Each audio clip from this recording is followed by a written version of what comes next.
रामू काका जिस चीज को वह गुस्से में छू देते वह राख बन जाती। एक दिन उन्होंने गलती से अपनी पुरानी घड़ी उठाई और वह आंखों के सामने राख बनकर उड़ गई। रसोई में लोटा पकड़ा तो वह भी धूल बन गया। धीरे धीरे पूरे गांव में डर फैल गया। लोग कहने लगे, रामू काका अपशकुन है, इनके पास मत जाना। बच्चे उन्हें देखते ही भाग जाते। दुकानदार सामान देने से मना कर देते।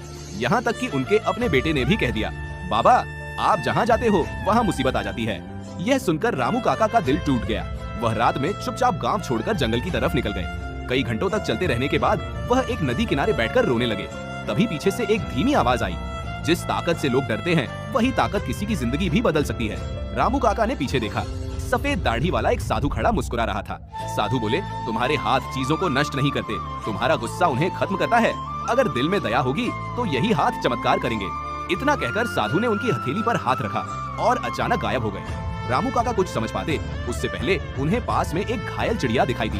उन्होंने डरते डरते उसे उठाया, लेकिन इस बार चिड़िया राख नहीं बनी। उसके शरीर से हल्की रोशनी निकली और वह पूरी तरह ठीक होकर आसमान में उड़ गई। रामू काका की आंखें फटी रह गईं। वह तुरंत गांव लौटे। रास्ते में उन्हें एक बूढ़ी औरत मिली जिसका मिट्टी का घर बारिश में टूट चुका था। रामू काका ने दीवार को प्यार से छुआ और अगले ही पल कमजोर दीवार पत्थर से भी मजबूत बन गई। फिर उन्होंने सूखे कुएं को छुआ, उसमें साफ पानी भर गया। बंजर खेतों को हाथ लगाया तो वहां हरी भरी फसल लहलहाने लगी। कुछ ही दिनों में पूरा गांव बदल गया। गरीबों के घर बन गए, भूखे लोगों को खाना मिलने लगा। गांव में खुशियां लौट आईं। जो लोग उन्हें मनहूस कहते थे अब वही सम्मान से रामू बाबा बुलाने लगे। लेकिन एक रात रामू काका अकेले आसमान की तरफ देखकर रो रहे थे। क्यों कि किसी ने उन्हें इतने भले काम के लिए लाइक सब्सक्राइब नहीं किया।